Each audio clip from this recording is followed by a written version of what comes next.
늦은비 성경을 강구하는 하늘숲 새벽 묵상 시간에 오신 여러분들을 예수님의 이름으로 축복합니다. 오늘 말씀에서 우리는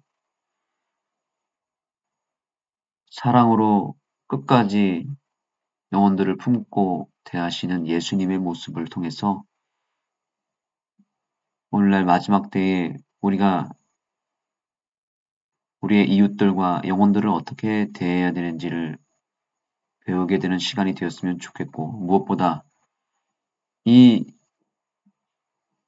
본문에 등장하는 바리새인들, 즉 예수님을 공격하고 죽이고자 했던 자들이 바로 다른 사람이 아니라 나 자신이었다는 것을 깨닫게 되었으면 좋겠습니다. 오늘 교훈의 말씀에 모든 것들이 요약되어 있습니다. 그분은 종교 지도자들의 함정에 빠지지 않고 지혜롭게 반문하시며 가르침을 주셨다. 이는 사랑으로 주신 사전 경고이기에 듣고 돌이키는 자는 기회가 있었다. 네. 종교 지도자들이 여러 가지 함정을 팠습니다. 예수님을 곤란에 빠뜨리고자 곤란한 질문을 던졌고 여러 가지 압박을 가했지만 예수님은 그러한 그들의 공격과 또 시험에 지혜롭게 반문하셨다라고 말합니다. 그리고 아주 부드럽게 경고하시고 따뜻하게 사랑으로 대하시며 그들의 그 악랄하고 날카로운 공격을 오히려 부드럽게 감싸셨습니다. 결국 사랑이 이기는 것입니다. 사랑은 예수님의 방법이셨고 그분의 품성에 늘 나타나는 열매였습니다. 예수님은 오늘도 우리에게 따뜻하게 사랑으로 경고하십니다.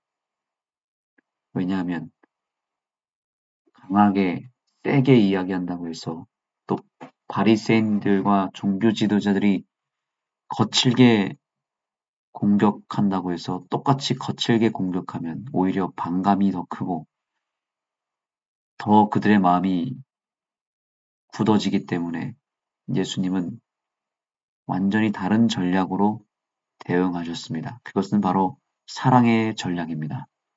사랑의 전략은 언젠가는 효과를 발휘하고 그 전략이 가장 탁월한 전략입니다. 그 어떤 것도 이 사랑의 전략을 이길 수가 없습니다.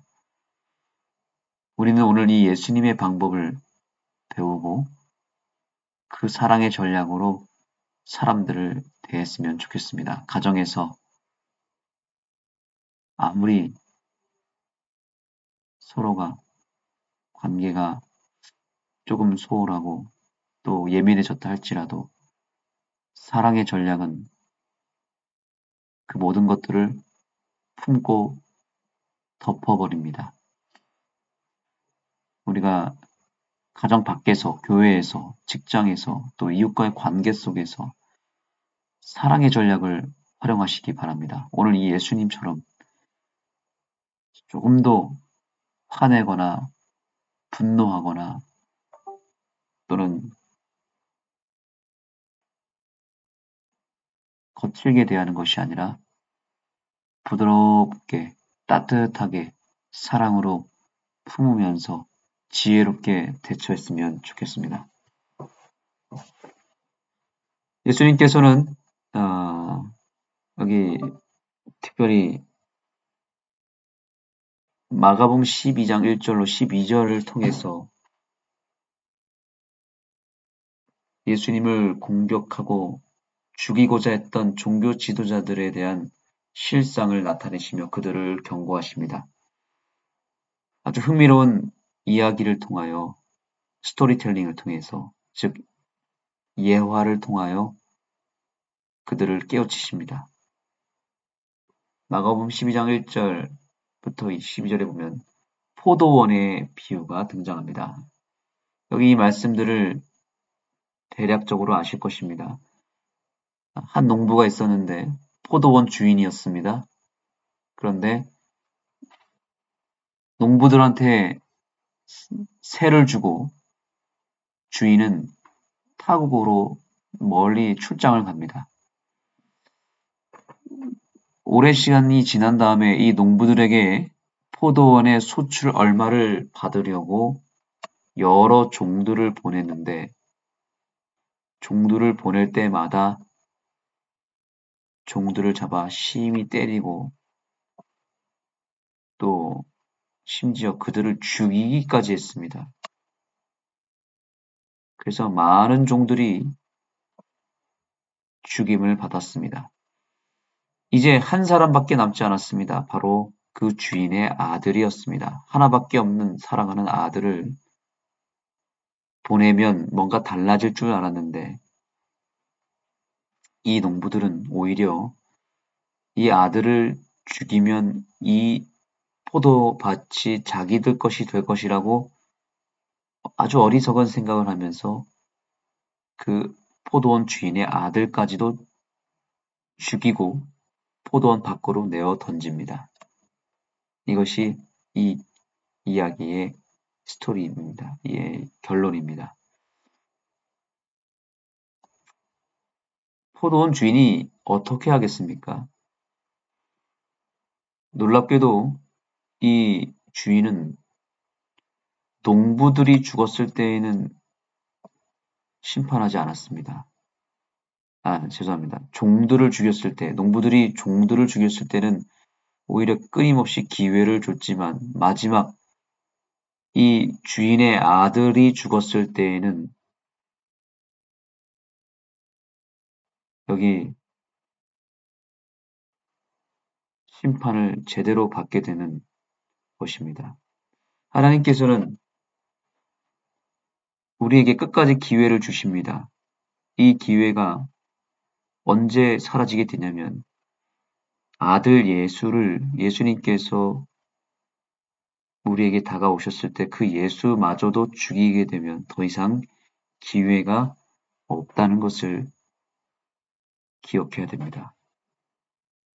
아들이 죽었을 때 주인이 그 농부들을 진멸하고 예, 포도원을 다른 사람들에게 준다라고 말씀하십니다. 마지막 기회가 아들이었습니다. 우리에게도 마지막 기회는 예수 그리스도이십니다. 그 예수 그리스도를 거절하면, 죽이면 더 이상 기회가 없습니다.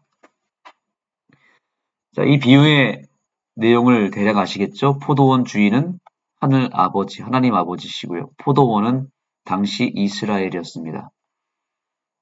여기 말씀에 보면은 울타리가 있습니다. 산울타리가 나오죠? 산울타리, 또 망대 이런 것들이 나오는데요. 산울타리는 뭐냐면 율법입니다. 율법을 상징하고요. 망대는 바로 성전을 말합니다. 포도원 안의 망대는 예루살렘 안에 있는 성전, 그리고 집자는 틀, 구유죠. 이것은 예수님의 십자가를 상징합니다. 자, 농부들은 누구인가? 농부들은 종교 지도자들입니다. 그리고 이 농부들에게 종들을 보냈는데 이 종들은 누구였습니까? 구약의 선지자들입니다. 그리고 그가 사랑하는 아들, 바로 아들은 예수님이십니다. 농부의 아들은 예수님. 이것은 시대 소망에 여러분들이 나중에 찾아보시면 그 해석이 정확하게 나타나 있습니다. 거기에 이렇게 해석을 하고 있습니다. 자, 여하튼 하나님께서는 구약 시대에 이 이스라엘이라고 하는 포도원에 종들을 보내셨죠. 이사야, 예레미야, 다니엘, 엘리야, 말라기, 마지막 침례 요한까지 종들을 보냈지만 지도자들은 그들을 어떻게 했습니까? 종교 지도자들은 그들을 핍박하고 그리고 죽이기까지 했습니다. 이사야와 예레미야, 침례 요한 다 죽임을 받았습니다. 이러한 상황에서 농부는 이 밭의 주인은 어떻게 했습니까? 농부들에게 마지막으로 누구를 보내셨습니까? 그의 사랑하는 아들을 보냈습니다. 여기서 우리는 놀라움을 금치 못합니다. 왜냐하면 수많은 종들을 죽였다면 저 같으면 그 농부들을 당장 심판하기 위해서 직접 그들에게 찾아가서 그 즉시 보복을 했을 텐데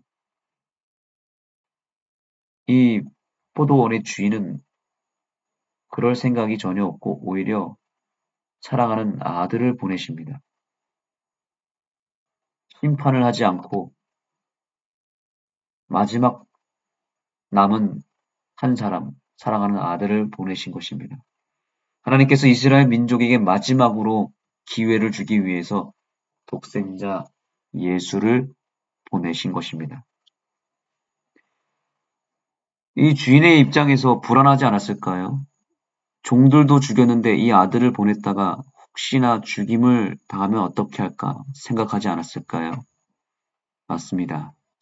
죽임을 당할 수도 있다는 것을 알았지만 하나님 아버지는 아들을 보내셨습니다. 왜냐하면 그 안에서 혹시라도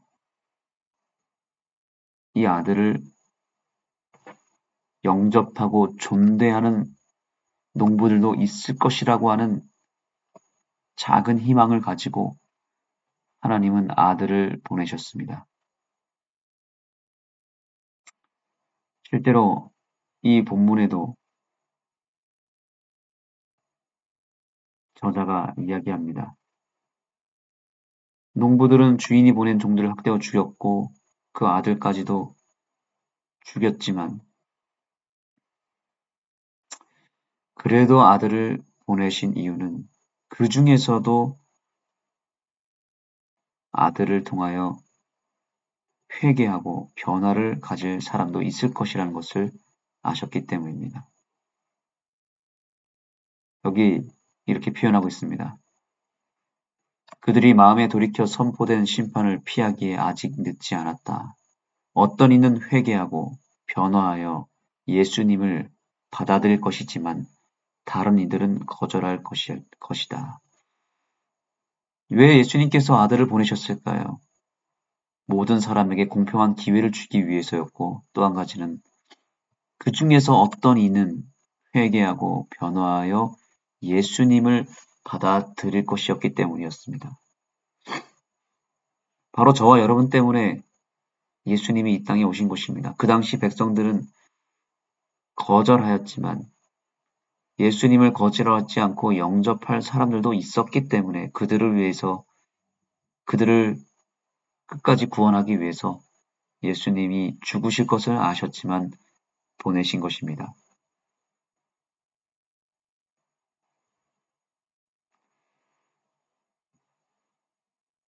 결국 예수님이 십자가에서 죽으셨습니다. 그러나 그 십자가에 죽으신 아들을 통하여 많은 사람들이 구원에 이르게 되었습니다. 자, 여기서 중요한 것은 왜 농부들이 이 아들까지도 죽였냐는 것이죠. 이해가 되지 않습니다. 농부의 아들인 걸 뻔히 알았는데 오히려 이 아들을 죽이면 상속을 받을 것이다 라고 하는 어리석은 생각을 합니다. 이 아들을 죽이면 심판을 받을지도 모른다는 그 생각을 왜 못했을까요? 이게 비유라서 그냥 그렇게 넘어가면 될까요? 아닙니다. 이 어리석고 이해되지 않는 이 농부들의 행동이 바로 오늘날 우리들의 행동이라는 것입니다. 분명히 심판받을 걸 알았는데 왜 아들을 죽였는가? 첫째, 주인이 지금 아주 멀리 타국에 있다는 것을 알았죠. 즉, 눈앞에 주인이 안 보이고 멀리 있기 때문에 오랫동안 그들 눈앞에 보이지 않는 주인, 언제 올지도 모르는 주인의 뜻이 이들에게는 별로 중요하지 않고 당장 눈앞에 보이는 것이 더 중요했던 것입니다. 주인의 뜻이 점점 흐려지고 무가치하게 돼버린 것입니다. 상당히 무서운 것이죠. 우리 눈앞에 보이지 않는 것이 점점 우리 눈에 보이지 않고 멀어지면 하나님마저도 우리는 거절하게 되어 있다는 것이죠. 오늘날 수많은 사람들이 하나님이 눈앞에 보이지 않으니 정말 그야말로 눈에 뵈는 게 없으니 하나님마저도 업신여기는 것입니다. 하나님 언제 올지도 모르고 아니 없는 거 아니야? 있으면 뭐해? 나타나지도 않고 언제 올지도 모르는데 이렇게 생각합니다. 그리고 대부분 눈앞에 보이지 않으니까 없다고 생각하고 아예 하나님을 믿지 않습니다. 그러니 하나님의 말씀이 귀에 들어오겠습니까? 그리고 순종할 생각을 하겠습니까? 그게 중요한 게 아닌 것이죠. 하나님 말씀이 전혀 그들에겐 무가치한 것입니다. 당장 먹고 살기가 바쁘고 당장 내 눈앞에 보이는 것이 훨씬 더 중요한 것입니다. 자, 농부들이 아들을 죽인 두 번째 결정적인 이유는 농부들은 그들이 누리고 있는 유산을 끝까지 차지하고 빼앗기고 싶지 않아서 종들도 죽였잖아요. 종들도 죽였고 아들도 죽였습니다. 왜요? 그들이 특권을 계속 누리고 싶어서 그런 것입니다. 이것이 그들의 가장 큰 실수였습니다. 사실 포도원은 자기들의 것이 아니라 주인의 것이라는 것을 잊어버린 것이 가장 큰 실수죠.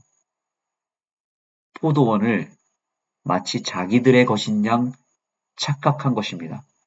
그래서 그들의 마음에 이기심과 욕심이 가득 찼고 그것을 포기하고 싶지 않았기에 결국 그들의 마음을 가득 채우고 있었던 욕심과 이기심이 주인을 배척하게 만들었고 주인의 뜻을 어기게 만들었고 심지어 마침내 주인이 보낸 아들까지도 죽였던 것입니다.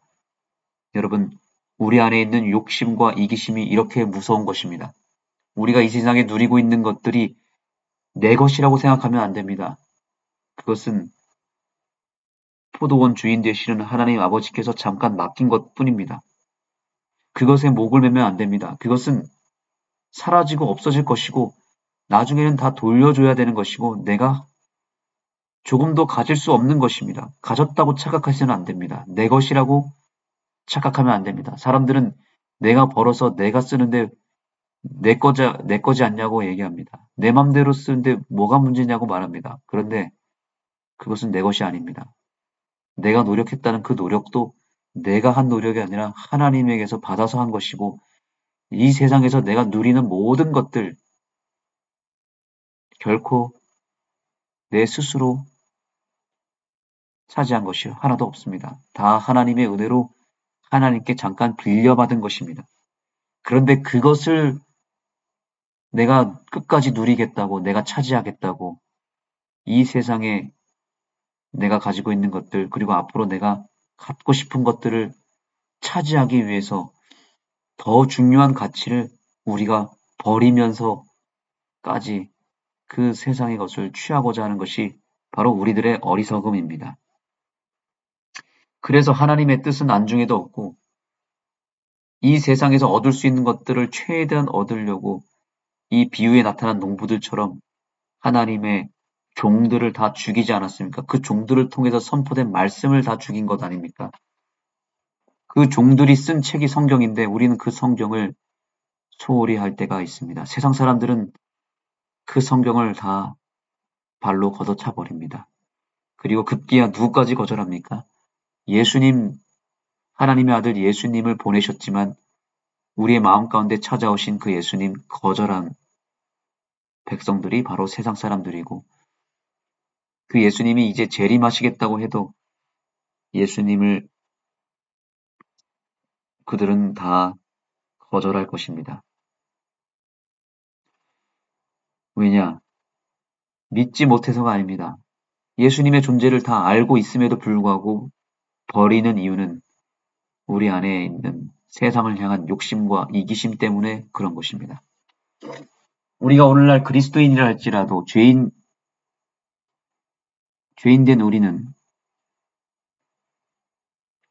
우리 안에 있는 욕심의 죄, 이기심의 죄 때문에 우리가 믿고 있는 예수님마저도 거절하고 심지어 그 예수님이 우리 마음에 들어오시면 우리의 이기심과 욕심 때문에 완전히 난도질이 되고 그분이 우리 마음에 오히려 오셔서 죽임을 당하고 있는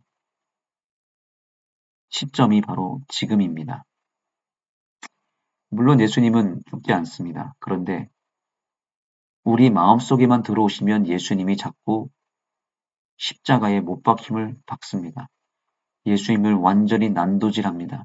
왜냐? 그것이 죄의 무서움이기 때문에 그렇습니다. 기억하시기 바랍니다.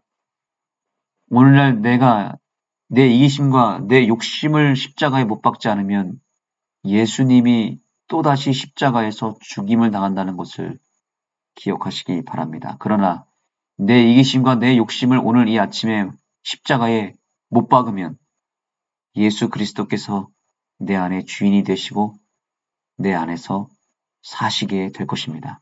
기도하시겠습니다. 하나님 감사합니다.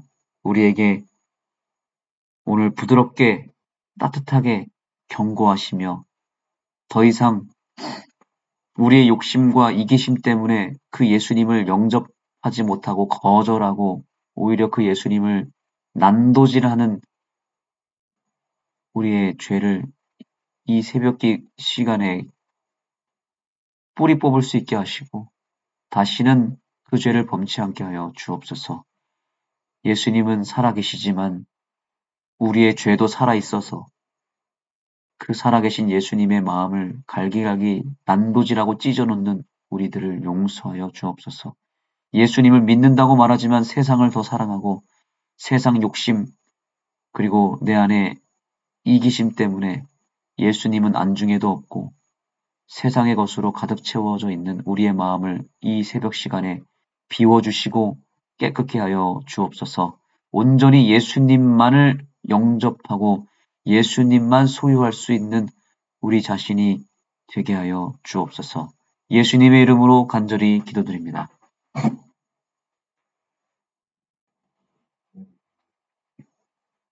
이제 기도하는 시간을 갖겠습니다. 오늘 예수님께서 우리의 마음에 들어오실 때 우리의 마음에 진정한 회개가 일어나게 하시고 우리 안에 있는 이기심과 욕심이 사라져서 예수님을 온전히 모실 수 있는 우리의 마음이 될 수 있도록 기도해 주시기 바랍니다. 또한 오늘 우리 씨 뿌리기 전도팀을 위해서 기도해 주시기 바랍니다. 지금 오늘까지 하면 3일째 교회 주변에 있는 이웃들을 만나고 또 그들에게 복음을 증거하고 있습니다. 이들이 오늘 비유에 나타난 종들처럼 핍박을 많이 당하고 있습니다.